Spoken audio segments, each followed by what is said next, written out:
Hey, what's up? I got some more lore content for you guys. So another day of reveals. Let's go. I'm so excited. I'm going to cover everything after Rek'Sai and up until today as of recording, which is Sunday. I saw some P&Z stuff, so maybe we'll get a glimpse into what Echo is going to do, or maybe some of the support cards around him. I have no idea. I have not seen any of these cards, so as always, this will be my initial reaction and first impression of these cards, maybe what we can do with them and whatever. I'll always want to stay blind to them so I can give like my true, most purest form of first impression. So with that, if you're new, please like and subscribe.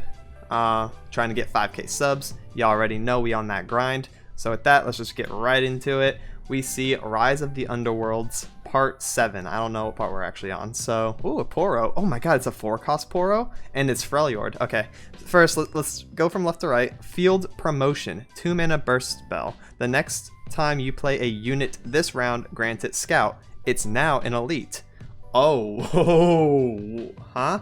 This is a Demacia 2-cost burst spell. So if you float 2, play this on 3. So like, let's say you're playing on attacking on odds, right? You play something on 1, so just a strong 1-drop. Turn 2, you float. Turn 3, you field promotion, play a 3-cost champion from any region, and that's just an insane amount of power. It will have Scout, it will have Elite synergy. So what's bad about this is you're not ever going to get Battlesmith off and like have him buff a 3-cost, but it is kind of cool to see like 3-drop champions now be able to be a scout, like Misfortune herself. You can do this with other regions now. You can make like other kinds of scout decks. So Zed comes to mind. Draven seems pretty cool. Pretty much anything with quick attack on 3 just seems kind of strong, right? And this doesn't have to be a champion. You can do this on other units as well, so you can get some pretty interesting synergy. So what field promotion does is it opens up the archetype, and I really love to see cards like this added to card games in general, but in Legends of Runeterra, super awesome to see, because now we can take this and make scouts like a whole bunch of different directions just because of one card. This literally unlocks the region lock that Bilgewater and Demacia had together to make scouts. Now we can do scout Noxus stuff maybe, and that seems really, really exciting since there is some rally mechanics in Noxus. So wow, that is just a really, really awesome card, and I can't wait to see what people do with all the different, you know, regions and champions that will now have scout synergy. Oh my god, doing this on elusives too. Do this on Teemo, do this, I guess not on Ezreal, I guess he's not as useful, but wow, that's really, really awesome. Fabled Poro, 4 mana, 2/5. Some nice stats. Beefy dude. He's looking like Ornn in the picture, and his stats kind of reflect that. When I'm summoned, grant all ally Poros a random keyword. What a nice effect. And he's on 4, which is a really good curve too. You can do like Poro, then you can do Herder, then you can do Mighty Poro, then you do Fabled on 4. We literally just curve up 1, 2, 3, 4. That's awesome. And you can play Braum on 5 if you want, or play Braum on 4. I think the 4-drop slot really, really needed to be filled for Poros to be like a little bit better of an early game tempo deck. So I actually really like this. I can't wait to try out Poros again. Big Yeti. Oh, Yeti synergy too. I love when expansions drop like existing archetypes some new cards, right? When we got spiders a while back, even though they didn't really do anything, like Shrieking Spinner and the other one, Stalking Spinner, I don't know, those are really cool. And we got the Crimson Bloodletter for Crimson. I love it when old archetypes get new cards, so this is just awesome fan service. Abominable Guardian. Round start, if you have 2+ Yetis, summon me from hand and create a copy of me in your deck. Play, draw a Yeti. Wow. 8 mana, 5/5. He's also 8 mana, so that kind of tells me Trundle synergy right off the bat. That also tells me Lysandra synergy for some reason, even though the way I've always run Yetis is, you know, without either of them. However, Yetis is such an old deck that you didn't really have those champions yet, so maybe I can take Yetis off the shelf, dust them off, and see what we can do with some of this new synergy stuff as well. 2+ Yetis, summon me from hand. Cool. And on play you draw the Yeti, not on summon, so you have to actually like hard play him to get the draw. So that's kind of like anti-synergy based on his effects, but that's okay. He's just a free summon if you have 2 Yetis. This another 5/5, can't hate on it. Defiant Dance. Oh, another Blade Dance. I'm surprised to see Azir Aurelia getting a support card.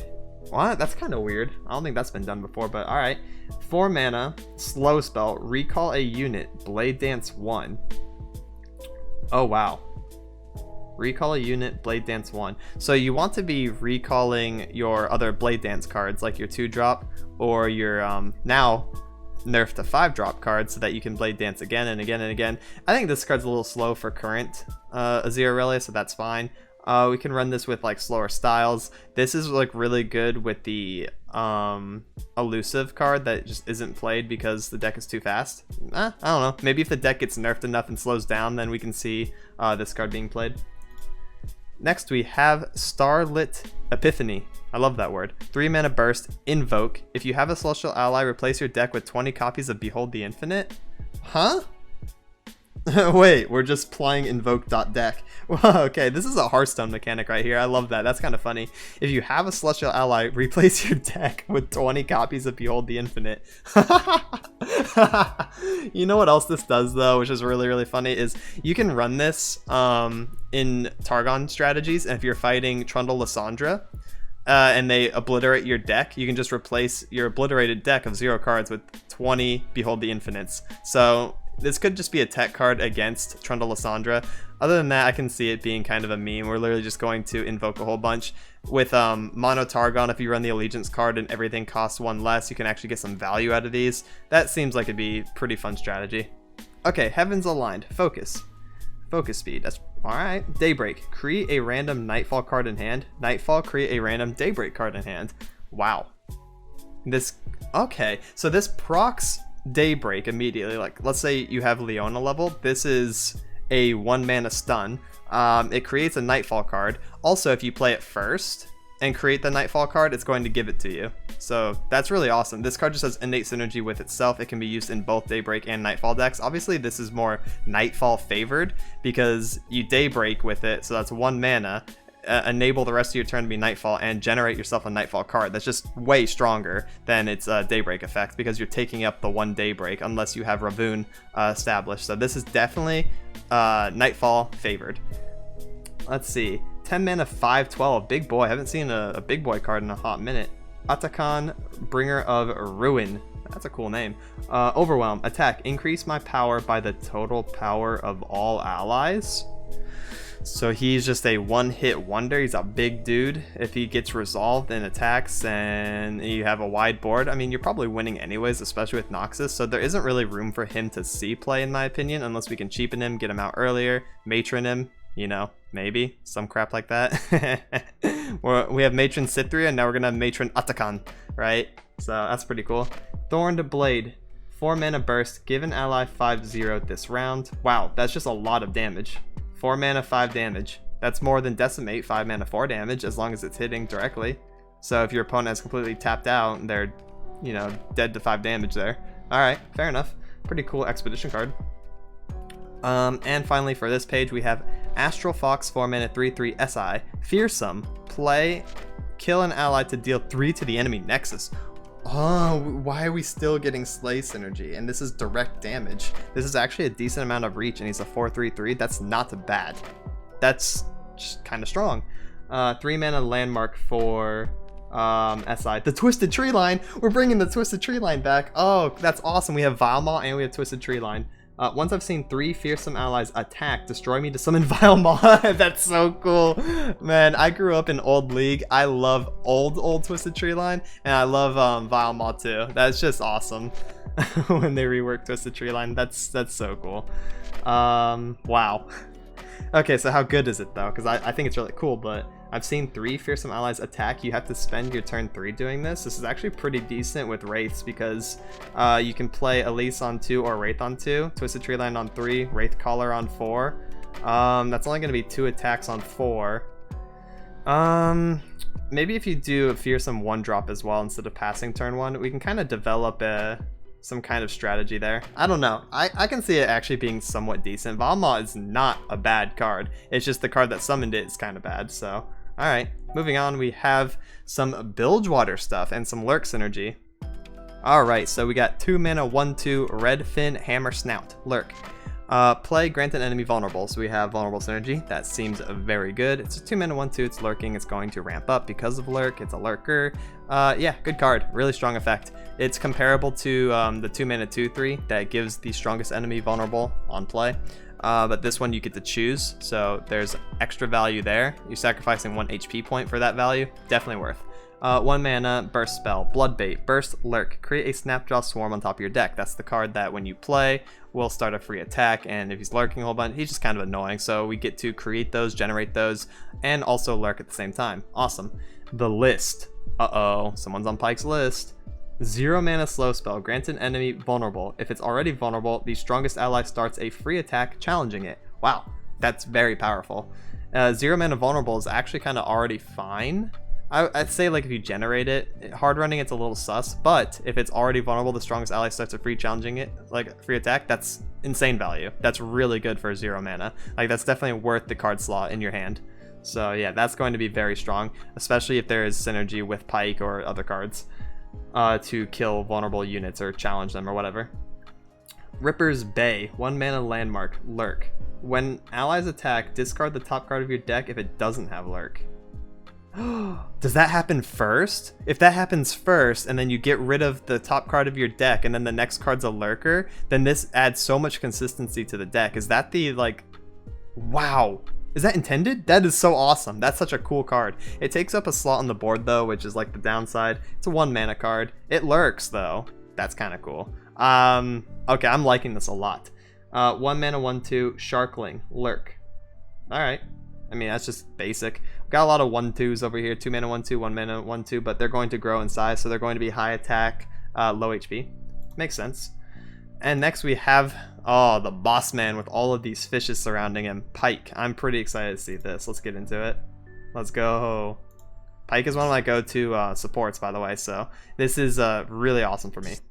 Come in all shapes. I'm one of them. Yes. Yes. Okay, Pyke. 4 mana 2/3.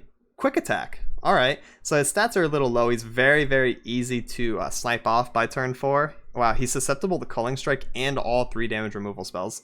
Alright, well, he's got quick attack and he's got lurk. When I lurk, transform me into death from below. Level up. Allied Pykes have dealt 15 damage, so Pyke has to deal damage. He doesn't have to see it happen, so he can level up in deck, but Pyke has to deal 15 damage. Okay, that's pretty interesting. So we're focusing around Pyke. That he is the build around for this. When I lurk, transform me into death from below. So let's see what that is. Coming up. You're on the list. You're on the list, bruh. I smell panic. All right. Here's death from below. It is 4 mana, fast spell, lurk, summon Pyke striking an enemy, and you get to choose. It's a 4 mana strike spell. Pyke is striking. The Pyke does the strike, that's hype. He's gonna have his lurk bonus, so he should be able to kill most things. This can be anything from a mystic shot with no lurks to a vengeance, right? Because Pyke is gonna get massive. That's really cool. Yeah, I keep track of how much attack he has though.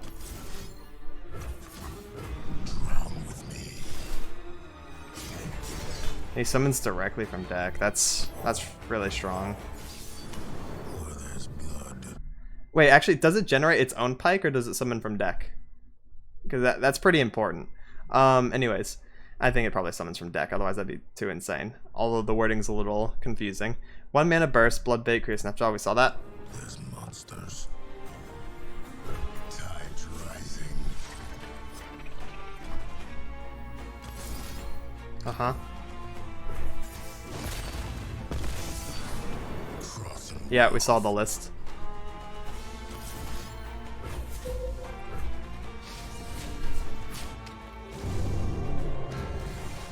Uh-huh. This is ridiculous, by the way. Funny who you remember. Yeah, lurk can only happen once. So many names. I'm just getting started. Oh my god. Oh my god, that's so cool. We got hooked, bro. Underwater. Oh my god, that's so cool. I actually jumped in real life. That was so scary. Oh, I don't like that. Oh. 4 mana, 3/4 quick attack. Yep. Lurk. When I lurk, transform me into death from below. When I kill an enemy, I strike the weakest enemy. Oh, So he got his ult. When I kill an enemy, I strike the weakest. And then that's going to kill, and he's going to do it again, so he can just chain ult. When I lurk, transform me into death from below. So the Pyke gets generated and then replayed. So, okay, that answers my question earlier. I had to take a look at it again. That's cool. He gets the chain kill. Kill that, strike that, and strike this. Take off the divine shield. Barrier, whatever it's called. Ain't them I'm here for, Targon. Something sharp for you. The swarm's always hungry. Oh wow. You face a prince. Never killed a prince before, far as I know. Oh, here comes the chain kill. Check this out. Boom, boom, boom, boom, boom. Okay, man. Wow, that's cool. Okay.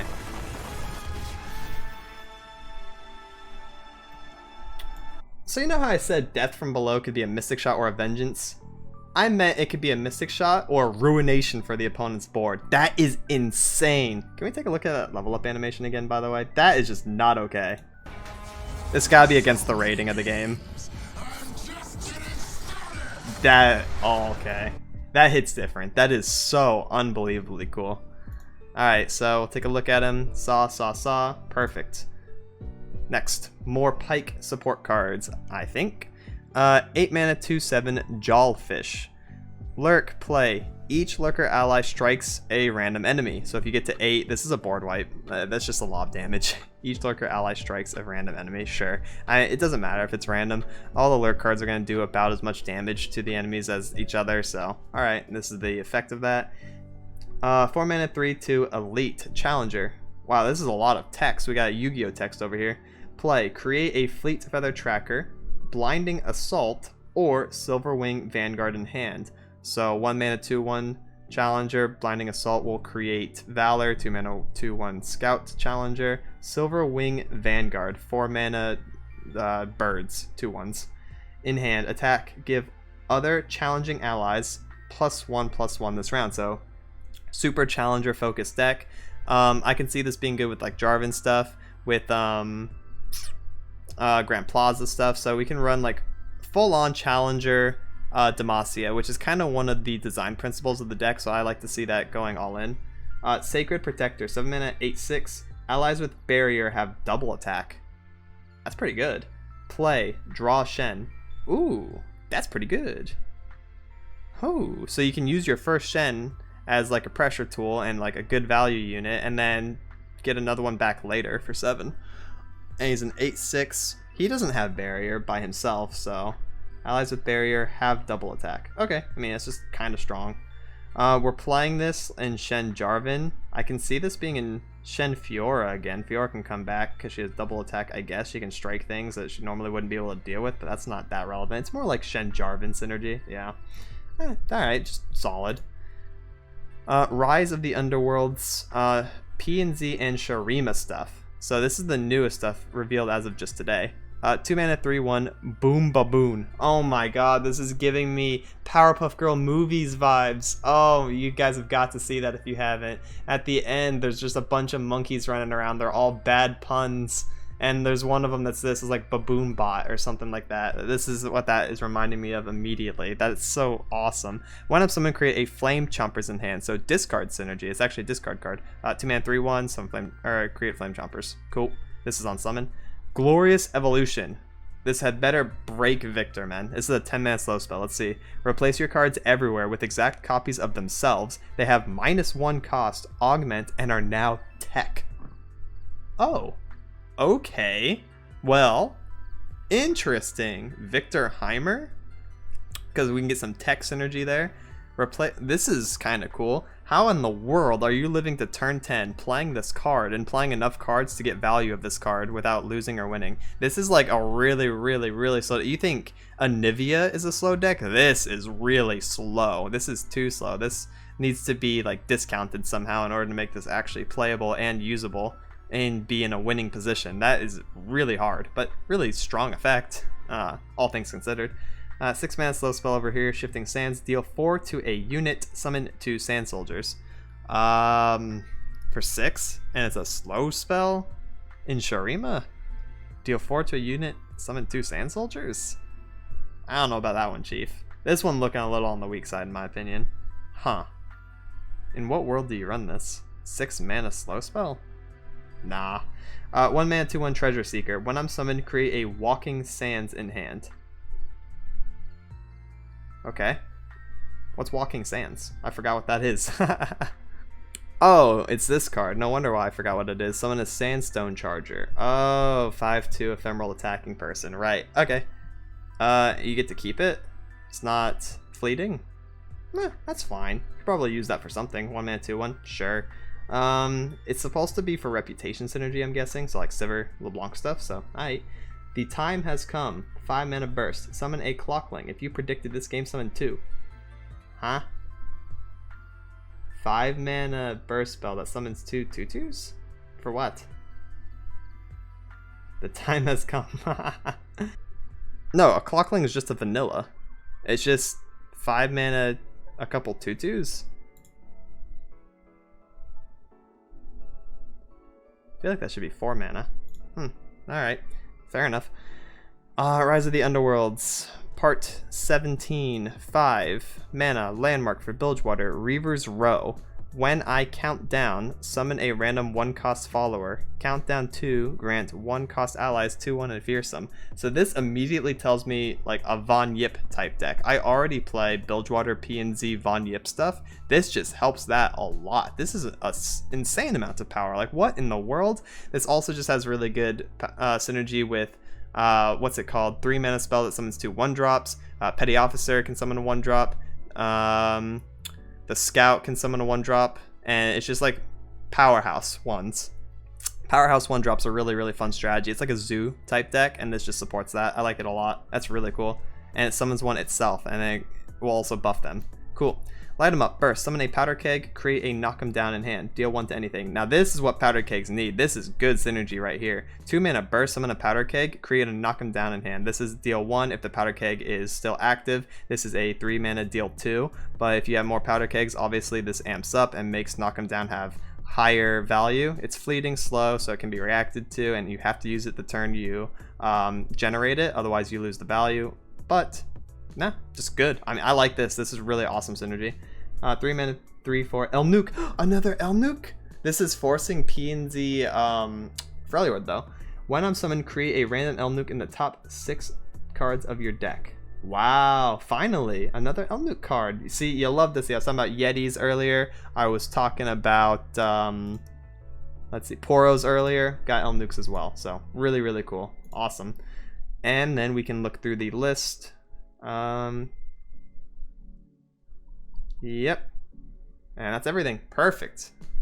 So I am super excited for Pyke. Lurker cards seem really cool. I think you can do Shurima Lurk stuff, you can do Bilgewater Lurk stuff, you can combine them. I still think you can go different directions. I haven't seen that they're being forced all that much because there's a lot of Shurima Lurkers and there's a lot of Bilgewater Lurkers. So I mean, obviously you can just go all in and that's going to be everyone's day 1 strategy, but I'm still excited to see like if we can take it different directions. I still think you can, but yeah. Also, I'm going to be trying a different version of Mono SI with Vilemaw fearsome stuff, so that's going to be cool. This also has very, very high just fearsome aggro implications, so I think it'll probably be better in that than my version of Mono SI, but very, very excited. Looking forward to a lot of these cards. Can't wait to see the patch as well. Everything is going to be completely shaken up. I guarantee it'll feel like we're playing a completely different game this week, and you know, for a lot of us, that is just Christmas come early, to be honest. So let's get it. And that's it for this one. Please like and subscribe if you thought this video was informative or entertaining. It really helps me out since I'm still trying to grow. I'll be releasing more deck profiles, guides, gameplay highlights, and of course reveal content in the near future. Thank you so much for watching and have a good one. Laters.